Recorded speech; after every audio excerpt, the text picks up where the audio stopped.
Hola, mi nombre es Guido Contreras Woda, mi handle en Twitter es @guiwoda. Soy profesor de Platzi del curso de PHP y Laravel y hoy vamos a ver Composer. Vamos a arrancar viendo Composer, iniciar un proyecto y empezar a ver cómo manejar las dependencias de Composer, tanto desde consola como desde el archivo de configuración, el composer.json. Tengo preparado un proyecto que en realidad es una carpeta vacía. Lo primero que voy a hacer es hacer Composer init, es decir, voy a empezar un proyecto con Composer, pero sin ningún framework.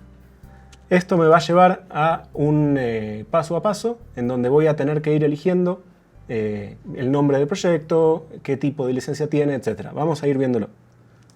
Composer init. Aquí lo primero que me pregunta es el nombre del paquete. En principio, un proyecto que es el proyecto web podría tranquilamente tener un nombre aleatorio, no nos importa mucho porque no va a ser descargable, nadie va a buscar nuestro proyecto.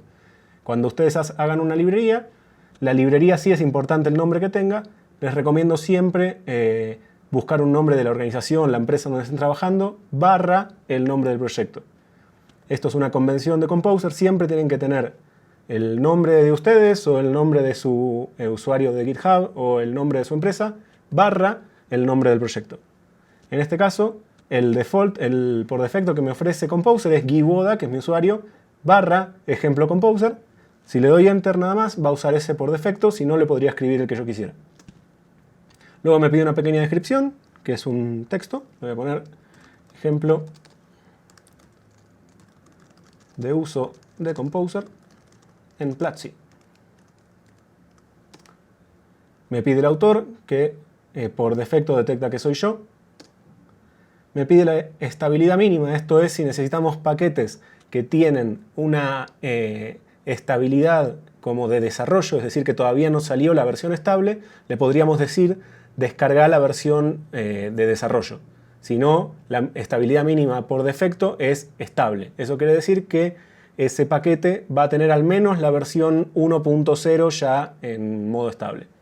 Lo voy a dejar por defecto, es decir, voy a dejar que traiga solo lo estable, que es lo más seguro en general. El tipo de paquete en general es librería o proyecto. En este caso vamos a hacer un proyecto.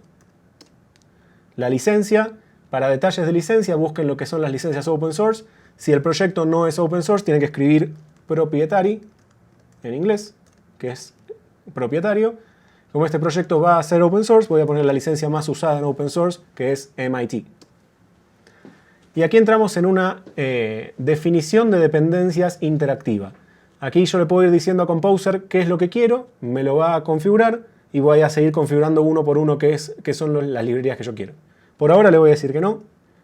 Y voy a tener una segunda pregunta que son dependencias de desarrollo y otras librerías tanto en entorno productivo como en entorno de desarrollo.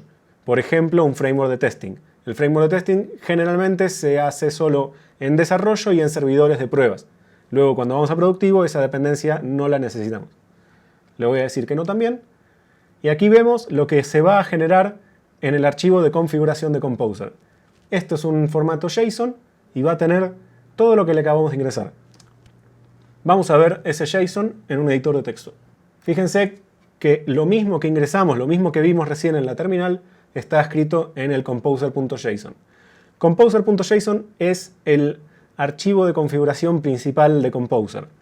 Desde Composer.json, Composer va a leer nuestras dependencias y la primera vez que le digamos instalar las dependencias, va a bajar los paquetes que tengamos configurados en este archivo. Además, podemos configurar otras cosas que vamos a ver más adelante, como por ejemplo el autoloading y scripts que podemos ejecutar en algunos de los pasos de Composer. La primera vez que ejecutemos el Composer install, va a leerlo de este archivo Composer.json. Pero una vez lo haga, la segunda vez y las siguientes que usemos Composer install, vamos a tener un nuevo archivo que se llama composer.log. Hagamos un Composer install y veamos qué pasa. Composer install. Yo no configuré ninguna dependencia, así que en realidad lo único que va a hacer esto es leer el archivo composer.json, encontrar que las dependencias están vacías y simplemente me va a decir nada que instalar. Pero si volvemos al PHP Storm, vamos a ver que tenemos el archivo composer.json. Ah, y claro, como no tenemos ninguna dependencia, no tenemos nada más. Hagamos algo. Actualicemos, pongamos una dependencia y veamos qué pasa. Y voy a depender de, por ejemplo, el Laravel Framework o algo más pequeño. Vamos a poner Illuminate Container. Este es un paquete interno de Laravel, como para no descargar todo el framework en este momento. Y le voy a poner que quiero la versión 5.1 y de esas cualquiera. Vamos a ver que la forma en la que definimos versiones en Composer tiene mucho que ver con algo que se llama el versionamiento semántico. Vamos a primero ejecutar Composer install, ver un poco qué es lo que pasa y luego vamos a hablar de versionamiento semántico. Aquí estamos ejecutando Composer install nuevamente y ahora sí, tenemos dependencias, está instalándolas. Descargó Illuminate Contracts e Illuminate Container. ¿Por qué descargó dos si yo le di una sola? Porque yo le dije que descargue Illuminate Container e Illuminate Container tiene asimismo una dependencia, que es Illuminate Contracts. Illuminate Contracts ya no tiene ninguna, por eso se quedan esas dos. Composer lo que va a resolver por nosotros es encontrar las dependencias que nosotros le decimos y aparte las dependencias de esas dependencias y las dependencias de esas dependencias y así sucesivamente. Ese esfuerzo que hace es súper importante para poder evitar conflictos entre dependencias que tenemos descargadas. Si yo quisiera descargar ahora la versión 4 de algo de Laravel, me va a dar un conflicto. Me va a decir, no, tenés la versión 5 que entra en conflicto con cosas de la versión 4. Pero veamos el archivo que nos generó. Ahora tenemos un nuevo archivo que se llama composer.loc. Lo voy a abrir y no se asusten. Es un JSON, pero es un JSON muy largo y que en general no editamos. ¿Por qué? Porque lo genera automáticamente Composer. Aquí Composer va a guardar exactamente qué versión descargó de lo que yo le pedí. Si recuerdan, yo le pedí que traiga Illuminate Container la versión 5.1 asterisco, es decir, de la 5.1 la mejor que encuentres. Entonces, la primera vez va a buscar la mejor, pero las siguientes veces que yo le diga Composer install, se va a fijar en el composer.loc cuál fue la que se bajó. ¿Por qué haría esto? Imagínense que no estamos trabajando solos, sino que tenemos un equipo de trabajo. Si yo agrego una dependencia a un proyecto, el equipo entero tiene que actualizar las dependencias. Si yo agrego una dependencia y hasta que otro lo actualiza se cambia esa dependencia, es decir, sale una nueva versión, es importante que todo el equipo sea coherente, que todos tengamos las mismas versiones de las dependencias. Entonces lo que hacemos con Composer es congelamos la versión que se instaló cuando se le pidió la dependencia en el archivo composer.loc. En este caso, así como me lo dijo el terminal, se bajó la versión 5.1.13. Si mientras yo hablara saliera la 5.1.14, yo no me la voy a descargar porque mi composer.loc sabe que bajé la 5.1.13. Y si alguien empieza con este proyecto y yo le doy ese composer.loc, también va a descargar la 5.1.13, no importa que haya nuevas que pueda llegar a descargarse. ¿Por qué? Porque es importante que si yo desarrollé algo sabiendo que tenía esa versión, no automáticamente destruir ese desarrollo porque se actualizó la versión. La actualización de dependencias es algo que tenemos que hacer nosotros y hacerlo intencionalmente y controladamente. Tenemos dos archivos ahora y aparte tenemos una carpeta, la carpeta Vendor. En Vendor vamos a encontrar todas las dependencias que Composer descargó por nosotros. Este código, también descargado por Composer, lo genera Composer y no deberíamos cambiarlo porque al momento en que lo cambiamos nosotros tenemos una versión editada de las dependencias que otros programadores no van a tener. Fíjense que aquí tenemos Composer como dependencia, que Composer tiene archivos que genera para nosotros, y Illuminate, que es lo que yo le pedí. Particularmente yo le pedí Illuminate Container y hay otra carpeta que es la dependencia que Illuminate Container tiene, que se llama Illuminate Contracts. Como les dije antes, Illuminate es el namespace que usa Laravel internamente para sus paquetes. Entonces tenemos estos tres ficheros, Composer.json, Composer.loc y la carpeta Vendor. Recuerden, Composer.json tiene las configuraciones, Composer.loc tiene las versiones congeladas de lo último que actualizamos, de lo último que descargamos, y vendor tiene todos los archivos que descargamos. Ahora, ¿cómo sabía yo que tenía que descargar Illuminate Container? Tenemos un repositorio de paquetes. Ese repositorio de paquetes se llama Packagist y está en la URL packagist.org. Aquí en el navegador, si entran a packagist.org, van a tener una explicación de Composer, de cómo usarlo, de cómo definir paquetes, un poco lo que estamos haciendo hoy, y aparte un buscador en donde pueden buscar lo que sea que necesiten, y va a buscarlo tanto en los nombres de los paquetes como en las descripciones que los programadores le dieron. Entonces, si yo buscara, por ejemplo, Eloquent, voy a tener tanto gente que usó como Eloquent como el namespace, y probablemente en algún lugar debería tener el ORM del Laravel. Ah, no, eso está como database, Illuminate Database. Database. Ahí está. El paquete de Laravel para la base de datos que incluye el ORM se llama Illuminate Database. Pero si yo buscara, por ejemplo, a ver, vamos a buscar router. Tenemos varios routers. ¿Qué es un router? Eso es algo más específico. Pero si necesitan un router, pueden buscarlo y tienen varias librerías que hacen de router. Esto es súper importante porque cuando necesitamos código, necesitamos resolver algo que ya está resuelto en realidad, podemos venir a Packagist, buscar más o menos qué es lo que necesitamos y ver qué librerías hay, cuántas estrellas tienen, cuántos downloads tienen y con eso guiarnos más o menos en qué calidad anda esa librería. Si entramos a cualquiera, por ejemplo, vamos a entrar a esta, podemos ver en el detalle en qué versión está, qué dependencias tiene, el desarrollador, el proyecto en GitHub y un montón de información sobre esta librería. Particularmente esta que entré, tiene un README aquí y tiene la versión 3.0 en beta y la estable es la 2.3, la última versión que no es ni alfa ni beta. Estuvimos hablando de números, de versiones con números. Estos números son súper importantes para entender en qué estado está la librería que estamos por descargar. Y en general, los que usan estos tres números están adhiriendo a lo que se llama la versión semántica o el versionamiento semántico. El versionamiento semántico simplemente le da un sentido a estos tres números. El sentido es el siguiente. En el orden en el que está escrito tenemos versión mayor, punto, versión menor, punto, versión patch. Entonces, vamos a explicarla de derecha a izquierda. Empecemos por el patch. El patch es la versión menos significativa de todas. Cuando una librería cambia de versión de patch, imaginemos si está en la 1.0.0 y pasa a la 1.0.1, es decir, subió 1 en la versión de patch, lo que está queriendo comunicar el desarrollador de esa librería es que probablemente haya arreglado algún bug o haya cambiado algo de código, pero que es súper inofensivo, que no debería cambiar la forma en la que usamos la librería y de ninguna manera debería romper la compatibilidad con nuestro código. Es decir, todo lo que veníamos haciendo con la librería debería seguir funcionando. La versión siguiente es la versión menor.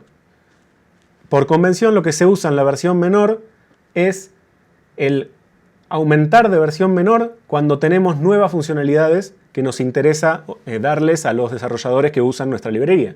Es decir, yo tengo un paquete que tiene uno o dos objetos. Si yo agrego un nuevo objeto o le agrego un nuevo método público a un objeto que es para que el desarrollador tenga más funcionalidad, voy a subir de versión menor.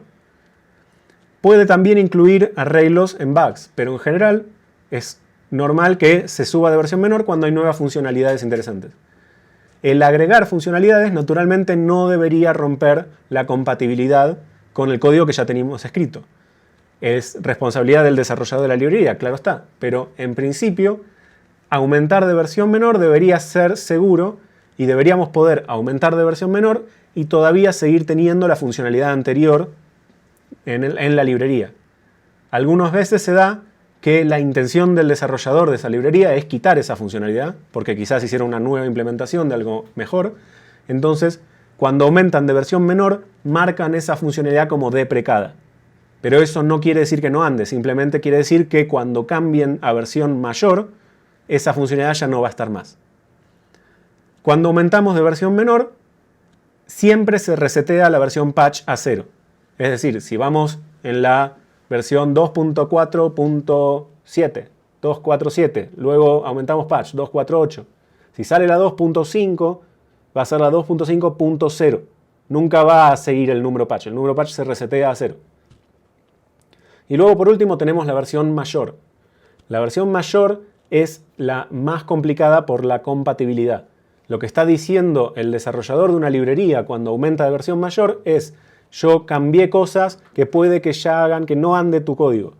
Revisá el uso de la librería porque quizás cambiaron los nombres de los métodos, los nombres de los objetos, o quizá la forma en la que se usa la librería pudo haber cambiado por completo.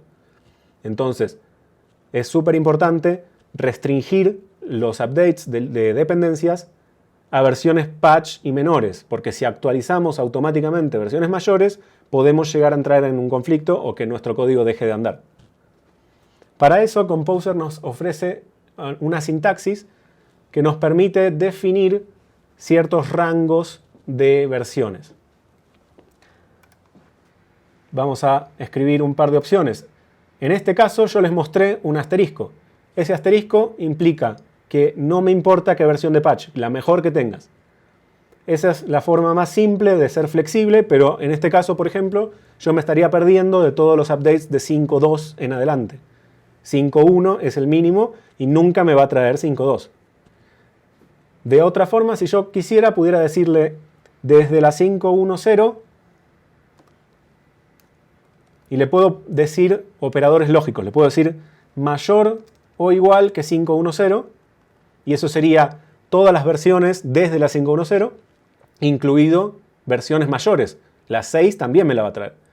Entonces, si quiero restringir eso, puedo poner una coma y decir menor que 6.0.0. De esa forma defino un rango en el que quiero que opere esta dependencia. Desde la 5.1.0 en adelante, nunca llegar a la 6.0. Hay una forma más fácil de definir este tipo de rangos que está asociada a la versión semántica. Hay dos caracteres. El que se usa más habitualmente es el que genera Composer automáticamente, que se llama caret, que es este carácter. Y en el mismo caso yo diría 5.1 o 5.1.0, por ejemplo. Da igual. ¿Qué hace eso? Eso dice, esta dependencia es versión semántica. Entonces voy a descargar menor y patch respetando la versión mayor que me dijeron. Y desde la versión inicial que escribí ahí. Es decir, esto va a bajar 5.1.0. Si sale 5.1.1 va a bajar 5.1.1. Si sale 5.2.0 va a bajar 5.2.0. 5.3 también, 5.4. Nunca va a saltar a la 6. Respeta exactamente lo que estábamos hablando de versión semántica. Y el otro... y podemos aclararlo así también. Podemos no aclarar el patch, que da exactamente igual. Va a bajar la mejor de 5.1 y si hay 5.2 también y 5.3 también, pero nunca la 6. El otro carácter es este, que se llama tilde, que en la sintaxis que acabo de escribir es exactamente igual que el caret. Es decir, va a bajar 5.1, va a bajar 5.2, 5.3, todas las 5.3, 5.4, 5.5 y nunca va a pasar a la 6. Pero el tilde se comporta diferente cuando le agregamos el número de patch. El tilde en este caso va a bajar 5.1, 5.1.1, 5.1.2, 5.1.3, va a bajar 5.1 todas, pero nunca va a pasar a 5.2. Es mucho más fácil entenderlo así, por ejemplo, que diciéndolo teóricamente, pero lo que hace es tomar el número siguiente al que está definido. Es decir, este varía, pero este ya no. Si yo le borro el 0, este varía, pero este ya no. Para hacer la vida más fácil, traten de usar el caret y siempre adhieran a versionamiento semántico. Bueno, hicimos Composer init y ahora tenemos un proyecto de Composer. Hicimos Composer install y tenemos descargadas nuestras dependencias. ¿Qué pasa si queremos actualizarlas? ¿Qué pasa si yo creo que, o me enteré por Twitter o me enteré por el GitHub del desarrollador que salió una nueva versión de una de las dependencias? ¿Yo cómo actualizo? Hay un comando que se llama Composer update. Composer update puede recibir un parámetro más, que es cuál es la dependencia que quiero actualizar. Y en este caso le puedo decir illuminate container. Si yo no le digo exactamente cuál es la dependencia que quiero actualizar, Composer Update va a tratar de actualizar todas las dependencias que tengo configuradas. Tengan cuidado con eso, porque quizás necesitan probar muchas partes de su código para verificar de que todas las dependencias que se actualizaron siguen funcionando. Siempre es mucho más práctico actualizar solamente la dependencia que queremos actualizar porque necesitamos una nueva funcionalidad o porque queremos estar al día con los bugs, fixes o lo que sea. Entonces, Composer Update recibe un parámetro que es la dependencia y si no se lo damos va a actualizar todas. Mientras no usemos Composer Update y usemos Composer Install, recuerden que siempre Composer va a leer el lock, va a leer las versiones congeladas. Así que si ustedes comparten un proyecto con otros programadores, Composer Install va a ser lo que hagan más habitualmente. Composer Update es solo para actualizar versiones y no para traerlas. Si ustedes empiezan un proyecto, siempre es Composer Install. Hay un comando que es Composer Require. Composer Require le podemos decir cuál es la dependencia que queremos empezar a usar y nos va a buscar la mejor versión disponible en base a las que ya tenemos. Vamos a requerir otro paquete de Laravel. Vamos a hacer Composer Require de Illuminate/database. Composer va a leer nuestro archivo de Composer JSON, va a ver qué dependencias bajó y en base a eso va a poder evaluar esto y ver cuál es la mejor combinación de dependencias para lo que ya tenemos. Fíjense que ya descargó todo. Hay un montón de mensajes de sugerencias que nosotros en Composer podemos configurar qué le sugerimos al desarrollador que está usando esta librería para hacer otras cosas. Pero fuera de eso, si subo un poco, vamos a ver qué es lo que bajó. Bajó Symfony Translation en la versión 2.7. Bajó Nesbot Carbon en la versión 1.20. Daniel St. Jules Stringy, Doctrine Inflector, Illuminate Support, Illuminate Database. Recién ahí, después de haber bajado todas las dependencias, pudo bajar el que le pedí yo. Y si volvemos a el código, en el Composer JSON, vamos a ver que tenemos dos dependencias. Container en 5.1, Database en 5.1. Composer no va a guardar las dependencias de las dependencias en nuestro archivo Composer JSON. Cuando nosotros quitemos una dependencia, va a comparar el resultado y va a quitar todas las que también ya no se necesitan. Pero mientras tanto, solo guarda en el require lo que nosotros necesitamos. Aparte de manejar las dependencias, Composer tiene una implementación de un autoloader. El autoloader que implementa Composer está adherido al estándar PSR4 y podemos usarlo justamente para hacer autoload de nuestras clases sin necesidad de nosotros programarlo. ¿Qué significa autoloading? Autoloading es en base a una convención de el namespace y el nombre de la clase, donde buscar el archivo que define a esa clase. Es decir, vamos a un ejemplo. Yo voy a escribir aquí autoload y le voy a decir que voy a usar el estándar PSR4. Ahora, voy a definir un namespace y voy a definir una carpeta. El namespace va a ser Platzi. Y siempre que defina namespace tengo que terminar con doble contrabarra. Y la carpeta va a ser app. Y voy a terminar con barra. Entonces, ¿qué le estoy diciendo? Le estoy diciendo a Composer, si encontrás alguna clase que es del namespace Platzi, búscala en la carpeta app. Si yo ahora creo una clase, que la voy a crear en la carpeta app, vamos a hacer esa carpeta, app, y vamos a crear una nueva clase. Vamos a ponerle foo y la vamos a poner en el namespace Platzi. Class foo. Muy bien. ¿Qué significa esto? Yo adhiero a la convención de PSR4, al estándar definido como PSR4. Entonces, como yo adhiero a eso y respeto que en lo que yo le configuré a Composer, es decir, en el namespace Platzi, va a estar en la carpeta app, De esta forma, Composer ya sabe cómo cargar mis clases. Entonces, ¿cómo le digo a Composer que genere el autoloader? Hay un comando. En realidad hay 3 comandos, pero son iguales. Se llama Composer dump autoload. Si se fijan, Composer install y Composer update ya lo ejecutan. Si ven la línea anterior, cuando habíamos ejecutado Composer install, había generado los autoload files. Eso es porque los desarrolladores de las librerías también usan estos estándares de autoload para decirle a Composer cómo encontrar las clases de la librería. Entonces nosotros definimos el autoload de nuestro proyecto y a la vez las librerías definen los autoloads de cada una de ellas. Así como les dije que existe dump autoload, existe Composer dump autoload, todo junto. Y el que yo uso habitualmente, que es más fácil, Composer dump. Cualquiera de esos 3 es igual, hacen exactamente lo mismo, que es leer la configuración de autoload y generar las reglas internas de Composer para cómo cargar esas clases, particularmente las que yo configuré del namespace Platzi en la carpeta app. Vamos a usar la otra forma de empezar un proyecto con Composer, que es basándonos en un esqueleto de aplicación. En general, los frameworks nos ofrecen un esqueleto para poder empezar más rápidamente a usarlos. Laravel tiene un esqueleto en el paquete que se llama Laravel/Laravel. Así que vamos a usar el comando Composer create project para crear un proyecto esqueleto de Laravel.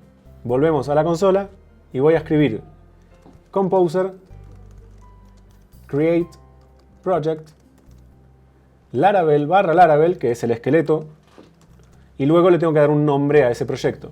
Le voy a poner ejemplo Composer Laravel.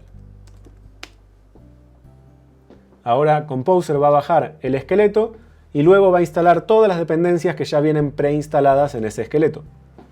En general, en este caso Laravel va a tener una dependencia muy clara, que es Laravel Framework, pero aparte quizás nos trae dependencias como un framework de testing o un framework de mocks o cosas así. Y recuerden, va a instalar las dependencias del framework y las dependencias del framework y etc. Así que quizás baja un montón de paquetes en ese momento. Por último, fíjense que en la instalación se ejecutaron algunos scripts. Después de haber ejecutado el autoload, ejecutó script, por ejemplo, clear compiled o optimize.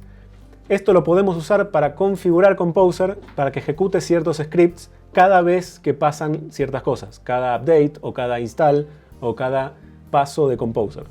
Esto es muy común en los frameworks y podemos nosotros usarlos también desde el archivo Composer.json.